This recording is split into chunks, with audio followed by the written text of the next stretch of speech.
이제 사람은 누군가의 통치를 받고 또 누군가를 통치하고 이제 이러면서 사는 존재예요. 자식은 이제 가정에서 부모의 통치를 받으면서 커요. 그리고 이제 자기가 훗날 부모가 돼서는 또 자식을 통치해요. 그러면서 사는 거거든요. 우리 아들이 어느 날 저한테 그래요. 아빠, 저는 아빠처럼 자식을 교육하지는 않을 거예요. 아, 정말 지금도 그 생각하면 아주 그냥. 왜냐면 아빠가 너무 무섭게 자식들을 키우니까. 그러니까 그냥 아들들이 이렇게 길을 못 피고 이제 살았거든요. 저희들 때만 해도 목사 아들은 그냥 늘 조용조용 해야 되고 이렇게 바른 생활을 해야 되고 이제 이런 걸로 그냥 알고 있었어요. 그러니까 그냥 옴짝달싹 못하게 우리 자식들을 이렇게 키웠어요. 그러다 보니까 이제 한편으로는 좀 미안하기도 하지요. 그러면 이제 목사님의 교육 방법은 틀린 겁니까? 난 그렇게 생각하지는 않아요. 그냥 나는 또 난 나름대로의 그냥 교육 방법을 가지고 통치를 했다. 잘 다스렸다. 이제 이렇게 그냥 생각을 해요.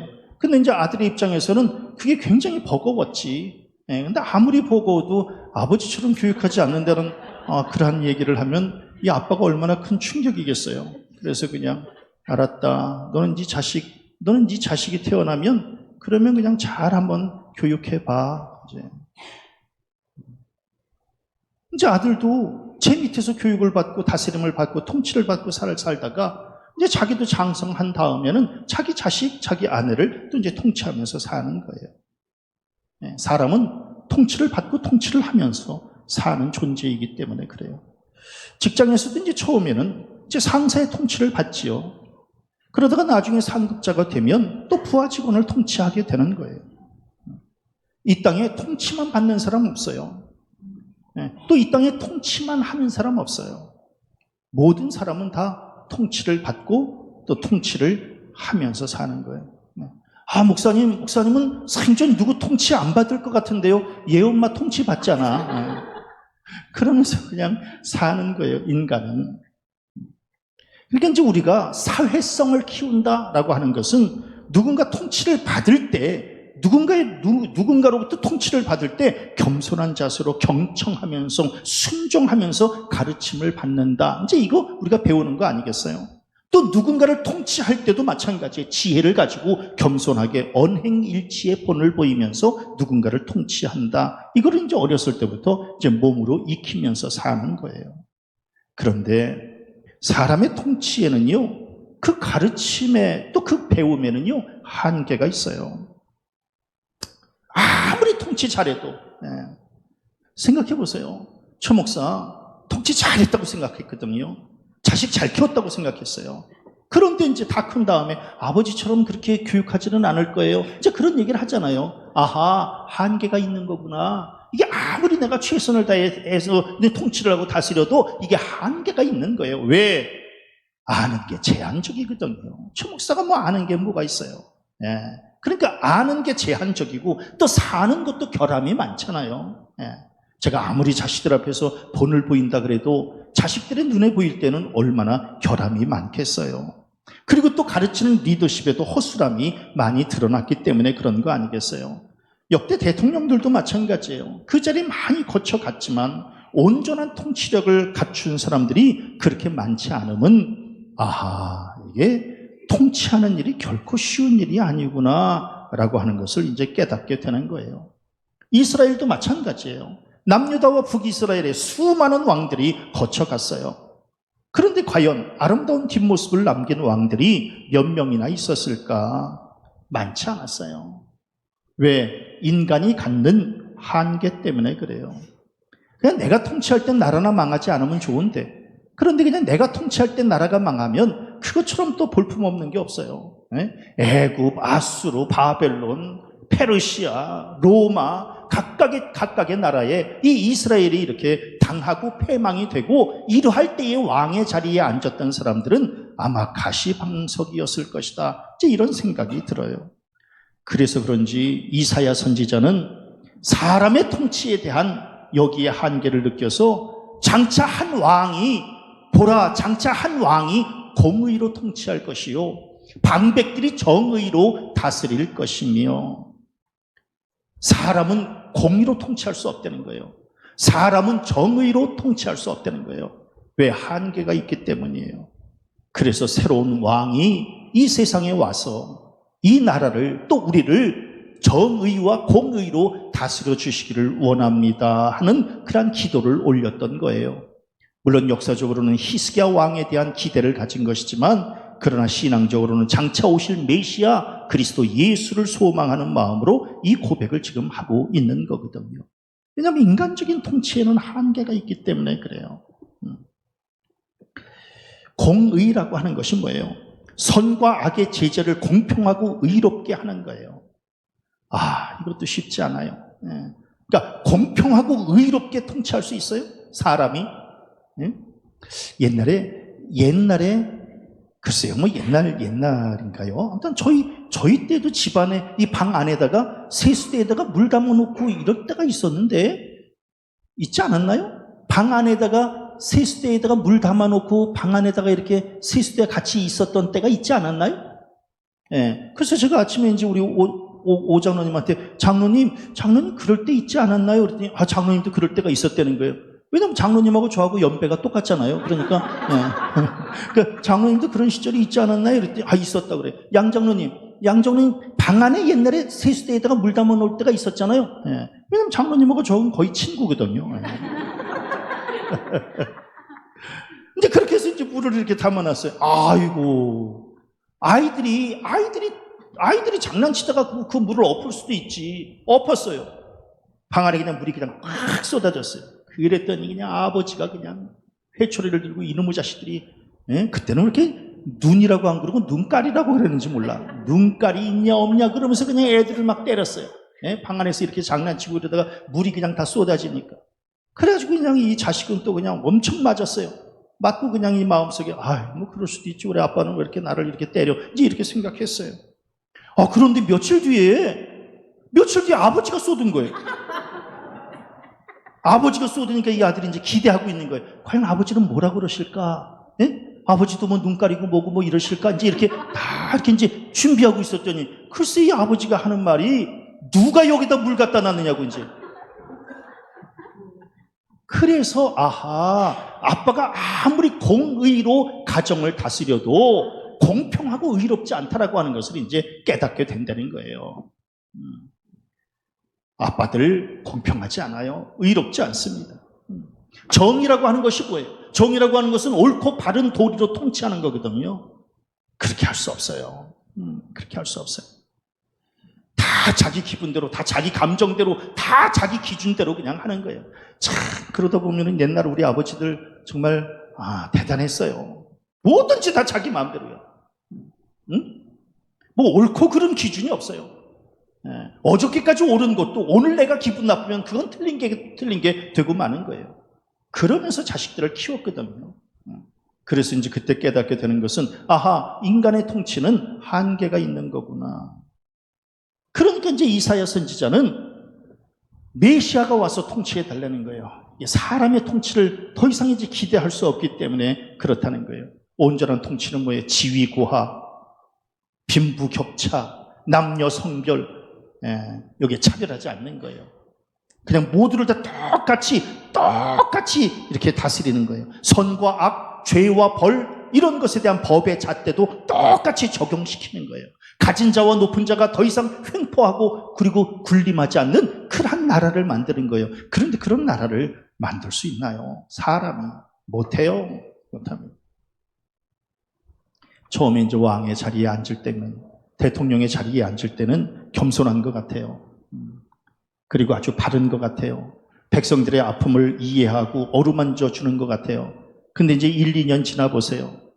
이게 과연 이재명 대통령 과연 5년 동안 이걸 잘 할 수 있을까? 이제 이것도 염려가 되는 건 사실이에요. 왜? 인간이기 때문에 그런 거예요.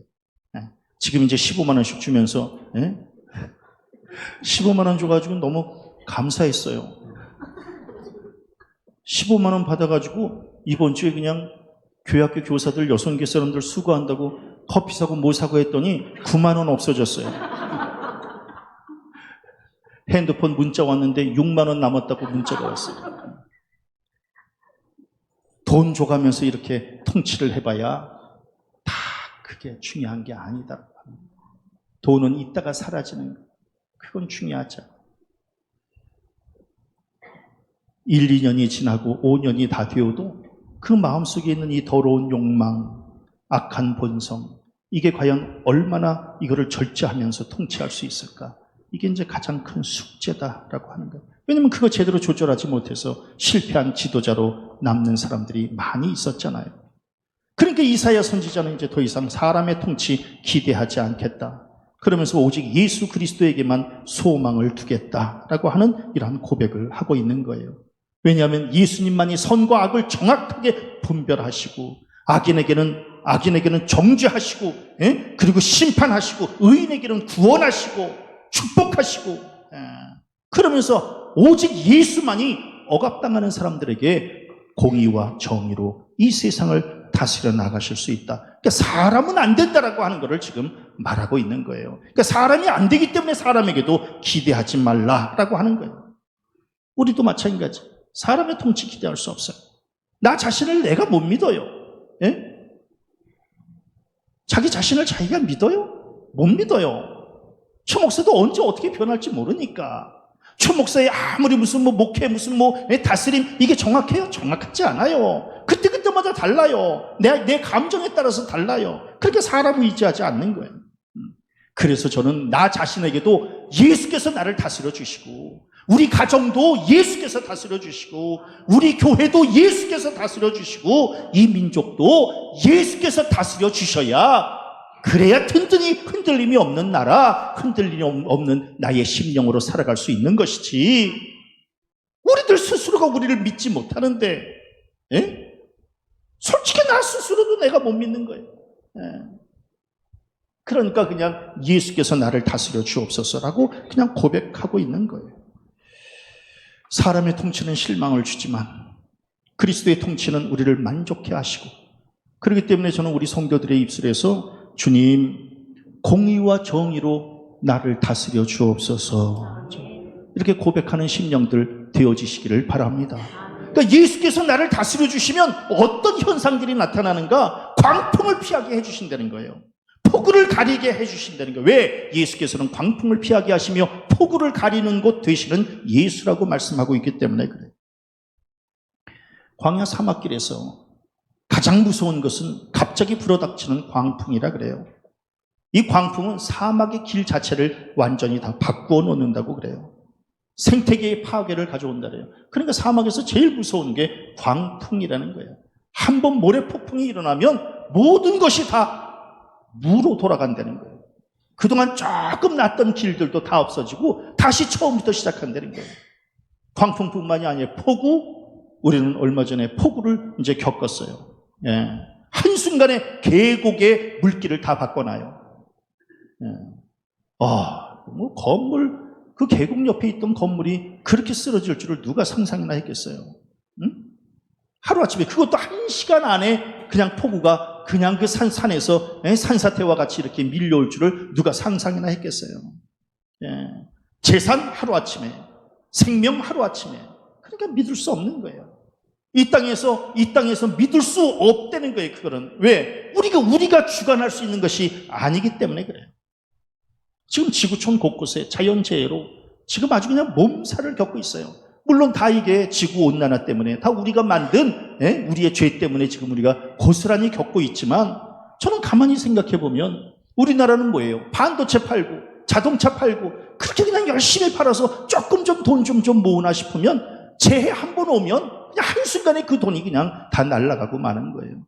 그러니까 참 인생 참 묘하다, 이런 생각이 들어요. 열심히 물건 팔아서 모은 돈 가지고 그냥 그 폭우 피해 그냥 다 이렇게 뒷수습하고 나면 남는 것이 없는 게, 이게 바로 우리네 인생이다라고 하는 거예요. 우리의 삶도 마찬가지예요. 우리의 삶 속에서 폭우, 광풍 겪을 때가 얼마나 많아요. 우리 가정은 평안할 줄 알았는데 하루아침에 광풍이 불어서 산산조각 날 때가 얼마나 많아요.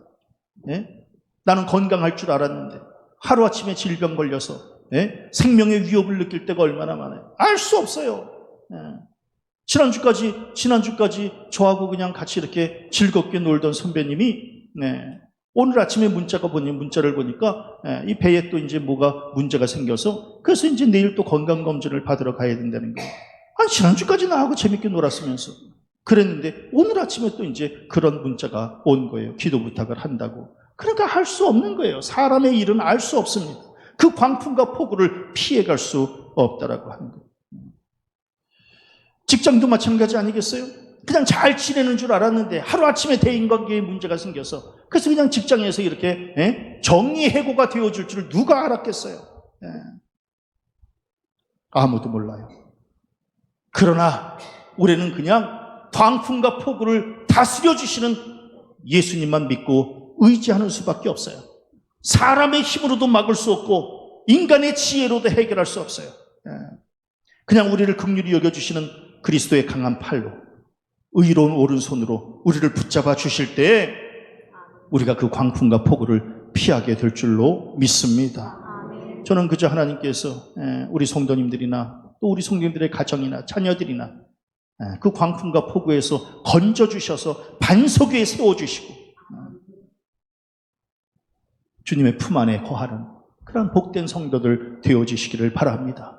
그래서 저는 건강도 주께서 주셔야 되는 것이고 자식들도 주께서 지켜주시는 것이고 사업도 주께서 번성케 해주시는 것이고 인간관계도 주께서 풀어주시는 것이지, 그래서 저는 이사야 선지자의 이 고백이 정답이라는 거예요. 이리저리 돌아봐도 나를 다스려주고 나를 통치해줄 그 어떤 것도 없다는 거예요. 오직 메시아 예수 그리스도만이 광풍을 피하게 해주시고 폭우에서 건져주시고, 그래서 저는 우리 성도들 광풍이 순풍되어지고 폭우가 담비되어지는 그런 복된 삶을 살아가시기를 바랍니다. 또 이사야 선지자는 뭐라고 고백하나요? 마른 땅에 냇물 되시며 곤비한 땅에 큰 바위 되시는 예수라고 고백하고 있는 거예요. 가뭄때 거북이 등짝처럼 갈라지는 그 땅들 보세요.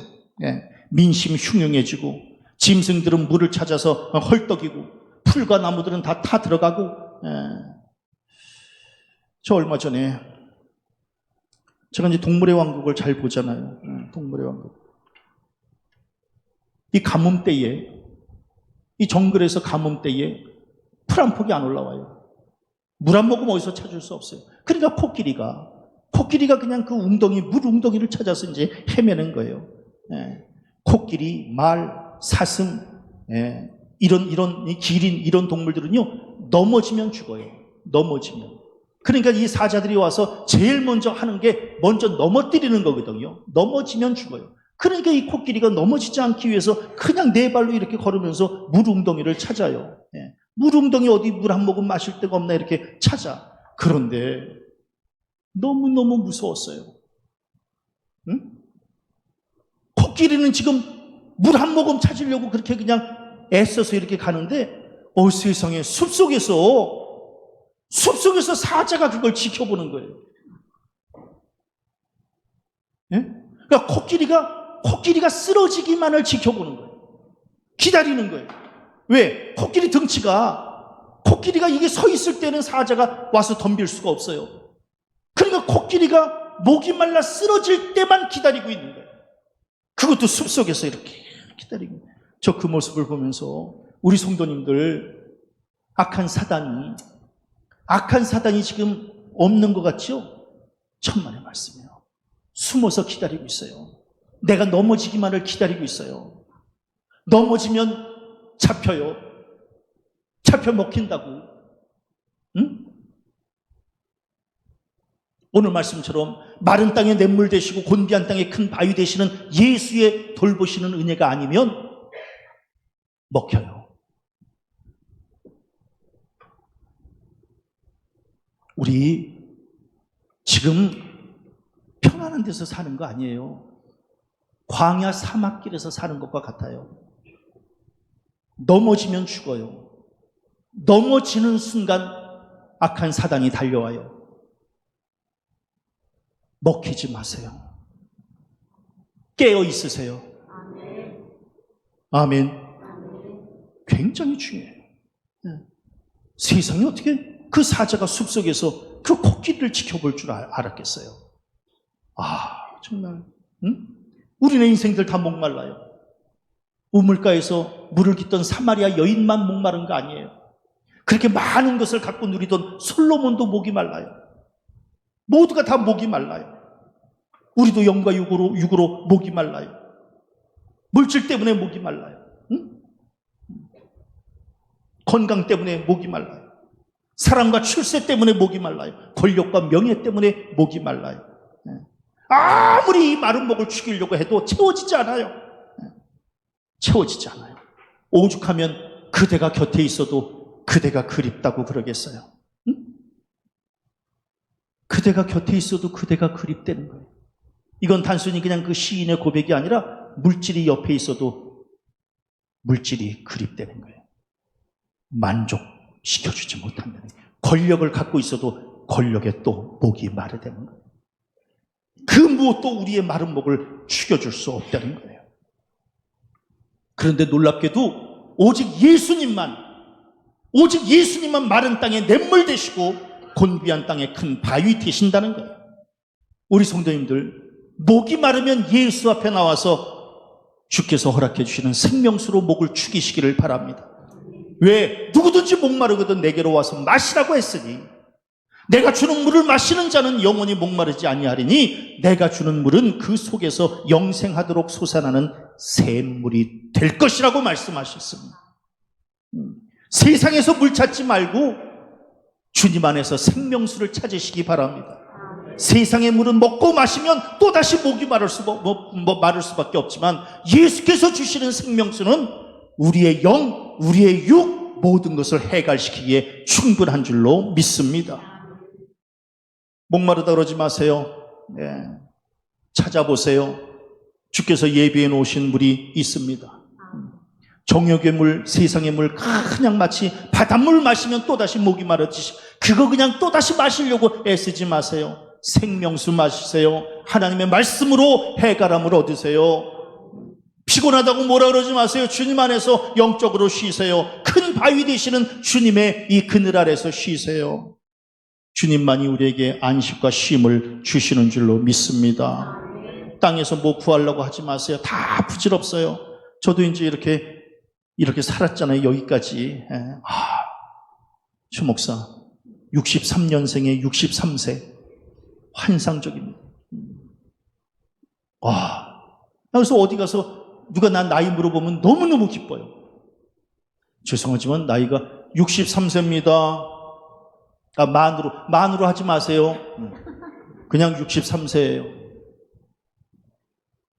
아니 어느 음식점에 이제 우리 박 목사하고 같이 갔더니 그 음식점 사장님이 박 목사한테 그랬다는 거예요. 난 못 들었는데 박 목사한테 그 음식점 사장님이 형님하고 같이 온 모양이지요. 이렇게. 그 얘기 듣고 나는 너무 좋았는데 박 목사는 기분 나빴다고.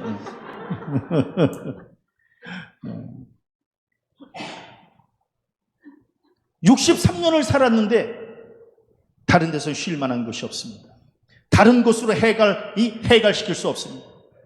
그래도 감사한 것은 그냥 하나님께서 주시는 말씀으로, 하나님이 주시는 쉼으로 지금까지 살아온 것이 그저 감사할 뿐이다라고 합니다. 우리 성도님들도 마찬가지 아니겠어요? 주님 안에서 생명수로 해가람을 얻고 주님 안에서 쉼을 누리시기를 바랍니다. 오늘 성경 말씀해 보니까 눈과 귀와 마음과 입술에 평안을 허락해 주시는 예수라고 고백하고 있는 겁니다. 광풍과 폭우를 피하는 것도 중요하고 냇물과 그늘에 이 쉼을 얻는 것도 중요하지만 더 중요한 건 내 내적인 변화가 일어나야 된다고 합니다. 왜? 예수의 다스림을 받으면, 예수의 통치를 받으면 바뀌어야 되기 때문에 그렇더라고요. 그럼 어떻게 바뀔 것인가? 먼저 눈이 감기지 않아야 된다고 말씀하고 있는 겁니다. 눈이 감기지 않는다라고 하는 것은 뭐예요? 그 보는 눈이 시야가 넓어지고 그 시각이 바뀌어야 된다라고 하는 거예요. 늘 깨어 있어야 된다라고 하는 거예요. 그래서 남보다 많이 보고 높이 보고 넓게 보고 깊게 볼 줄 알아야 된다라고 하는 거예요. 왜? 사람은 보는 만큼만 살기 때문에 그렇더라고요. 우리 성도님들은 무엇을 보느라고 지금 애를 쓰고 계시나요? 육적인 것 보느라고 애를 쓰시나요? 하나님의 영적 신비를 볼 줄 아는, 하나님의 영적 말씀을 볼 줄 아는 그런 영의 삶이 되어지시기를 바랍니다. 사단의 유혹도 눈을 통해서 들어와요. 그러니까 눈 관리 잘해야 돼요. 보암직한 유혹, 눈을 감으세요. 먹음직한 유혹, 입을 닫으세요. 사단은 지금도 우리를 우는 사자와 같이 삼키려고 지금 달려와요. 절대로 먹히지 마시고 눈을 부릅뜨고 긴장하면서 매 순간순간 영적 전쟁을 치른다라고 하는 심정을 가지고 이겨내시기를 바랍니다. 목사님 사는 게 너무 어두워요. 내 삶이. 글쎄, 하나님의 말씀을 내 길의 빛으로, 내 발의 등으로 삼으면 얼마든지 헤쳐나갈 수 있다라고 합니다. 말씀의 빛으로 사시고 말씀의 등으로 사시고, 그래서 말씀으로 무장하면 그 어떤 악한 세력도 이기고도 남음이 있는 줄로 믿습니다. 또 오늘 성경 말씀에 보니까 세상 이 귀를, 하나님은 예수의 통치를 받으면 듣는 귀가 바뀐다는 겁니다. 듣는 게 달라진다는 거예요. 그러니까 세상 소리의 귀를 막고 하나님의 소리의 귀를 기울이라는 거예요. 땅의 소리 들으면 자꾸 흔들립니다. 하나님의 소리를 들으면 중심을 잡게 되죠. 목사님 자꾸만 세상 소리가, 글쎄 두 가지의 소리가 같이 들으니까 어지러운 거예요. 두 가지의 소리가 같이, 이명이라고 하는 것이 뭐예요? 자꾸만 들리지 말아야 될 소리가 들리는 거예요. 우리 성도님들, 세상 소리와 하나님의 소리가 같이 들리면 하나님의 소리의 볼륨을 높이시기를 바랍니다. 하나님의 어차피 소리라고 하는 것은 큰 소리가 작은 소리를 집어먹게 돼 있는 겁니다. 그래서 어떤 소리가 볼륨이 높은가라고 하는 것을 보면 그 사람의 삶을 이제 가늠해 볼 수 있다라고 하는 거예요. 하나님의 소리를 크게 듣는 겁니다. 그러면 세상 소리는 작게 들릴 수밖에 없다라고 하는 거예요. 근데 혹시 우리 성도님들, 땅의 소리를 크게 듣고 있는 것은 아닌지, 그래서 하나님의 소리를 못 듣고 있는 것이 아닌지, 그것을 한번 좀 돌아봐야 된다라고 하는 거예요. 오죽하면 믿음은 들음에서 난다 그랬겠어요. 그러니까 말씀 듣기를 사모해야 된다라고 하는 거예요. 세상 소리에 그냥 귀가 얇다라고 하는 것은 뭐예요? 세상 소리에 자꾸만 기웃거리는 겁니다. 귀가 얇은 사람은 신앙생활 잘할 수가 없어요. 왜? 이리저리 유혹에 빠지기 때문에 그래요. 그냥 여기서 뭐라 그러면 그런가 보다, 저기서 뭐 이러지 마시고 사단의 유혹에는 귀를 막고 하나님의 말씀에는 귀를 열어서 어지럽지 않고 중심 잡고 살아가는 귀한 성도들 되어지시기를 바랍니다. 또 오늘 성경 말씀에 보니까 영적 지식을 깨달아야 된다고 하는 거예요. 하나님의 뜻을 분별할 줄 알아야 된다고 해요. 하나님의 뜻을. 목사님 저는 이제 뭐 늙어서. 아니에요. 늙었다고 지식이 없는 게 아닙니다. 늙으면 지식은 없지만 지혜가 생기는 거예요. 아멘. 제발 좀 늙어서도 좀 이렇게 좀 정신 바짝 차리고. 지난주에 어머님한테 이렇게 잠깐 다녀왔는데 우리 작은 아들하고 이제 이렇게 통화를 하게 이렇게 해드렸습니다. 그랬더니 이제 저희들은 작은 아들한테 결혼 언제 할 거냐 이거 못 물어보잖아요. 왜냐면 물어보면 이제 그다음부터는 연락이 안 오잖아, 더 이상. 그러니까 그래서 이제 어머님한테 어머니 손주하고 한번 좀 통화 좀 하세요. 그랬더니 이제 어머님이 이렇게 전화를 받으셔서 하시는, 저희들이 뭐 시켜서가 아닌데 어머님이 그냥 말씀하시더라고요. 미나 결혼해야지. 그랬더니 이제 최민 목사가 네 할머니 해야지요. 목회를 하려면 결혼을 해서 가정을 꾸려야지. 네 할머니 그렇게 할게요. 목회는 잘 되니? 네 할머니 잘 되고 있어요. 그 교회는 여자가 없는 모양이구나. 아주 그냥 우리 어머님이 그냥 내가 할 소리를 다 해주셔가지고, 그래서 그냥 나중에 전화 바꿔서 잘 지내 그냥 딱 끊어. 그래서 제가 또 뭘 깨닫느냐 하면은 아무리 어머님이 96세라고 해도 지혜가 있으면 존경받는 겁니다. 응? 지혜가 있으면 존경받는 거예요. 그러니까 마지막까지 정신줄 놓지 마시고, 우리 성도님들도 아멘. 제가 이제 이번에 어머님한테 이제 가서 좀 마음이 좀 아팠어요. 저희 어머니 얼마나 깔끔하신 분인지 몰라요. 네. 굉장히 깔끔하신 분. 그런데 세상에 물티슈를 이제 얘 엄마가 물티슈를 늘 이렇게 챙겨서 드리는데 이제 세수하러 화장실에 못 가신다는 거예요. 네. 그래서 그럼 어머니 어떻게 씻고 계세요? 그랬더니 물티슈로 이제 이렇게 씻는다는 거예요. 그러면서 수건 좀 다음에 올 때 좀 갖고 와봐라. 얇은 수건을. 왜요, 어머니? 여기 수건 없어요? 아니, 이제 물 해가지고 이렇게 간호해 주시는 분, 그분이 이제 물 이렇게 해서 해주면 그 수건으로 좀 이렇게 닦고 싶다는 거예요. 물티슈가 아니라. 아, 그러세요, 어머니? 그러면 잠깐만 기다리시자고. 그래서 이제 제가 또 병원 밖에 또 나가서 또 그냥 그 더운데 그냥 막 그 수건 찾으러 이제 막 다니는 겁니다. 저희 어머님 까탈스러워서 두꺼운 수건 또 사다 드리면 또 반품해라. 또 이러시러서. 그래서 그냥 어머님이 좋아하실 만한 수건을 또 이제 찾아가지고 이제 갖다 드리는 겁니다. 어머니 수건 색깔 마음에 드세요? 좋다고. 두께는 괜찮으세요? 괜찮다고. 크기는 어떠세요? 네, 마음에 든다고. 그래서 이제 어머니 이제 수건으로 이제 세수를 하신다는 거예요. 그러나 육신은 그렇게 쓰러져도 영은 맑아서, 우리 성도들도 마찬가지입니다. 육신은 쓰러져도 영은 맑으시기를 바랍니다. 영이 맑아야 돼요. 지식이, 그래서 오늘 성경 말씀에 예수의 통치를 받으면 영적 지식이 생긴다는 겁니다. 영적 지식이. 그러니까 지식이 있으면 작은 고난에도 흔들리지 않고, 지식이 없으면 흔들리는 겁니다. 흔들리는 거예요. 나중에 뿌리채 뽑히는 겁니다. 지식이 없으면, 영적 지식이 없으면 맨날 우물한 개구리식으로 사는 것이고, 영적 지식이 있으면 하나님의 영적 세계에서, 하나님의 영적 바다에서 논일듯 살아갈 수 있는 것이더라고요. 난 우리 어르신들 마지막 순간까지 오해하지 마시고 정신줄 놓지 마세요. 아멘. 깨어 있으세요. 말 한마디 한마디 조심하시고요. 젊은 사람들이 말 이상하게 하면은 그냥 아직 철이 없어서 이랬구나 이렇게 얘기할 수 있지만, 어르신들이 말 한마디 이상하게 하시면 이상한데? 오해받아요. 그러니까 정신 바짝 차리고 살아요. 젊은 사람들은 정신 안 차려도 돼. 어르신들이 정신 차려야 돼요. 어르신들이 정신 바짝 차리고 사시게. 사람은 다 자기 그릇, 마음 씀씀이의 그릇대로 산다는 거예요. 그릇대로 산다 그랬어요. 그래서 내 입을 크게 열라 그랬어요. 내가 채울 것이다라고 말씀하셨어요. 간장종지 같은 그런 마음 가지고 살지 마세요. 어르신들이 되면은요, 어르신들이 되면 자꾸만 섭섭함이 생겨요. 그걸 우리는 영적으로 섭섭마귀라 그래요. 섭섭마귀가 들어요.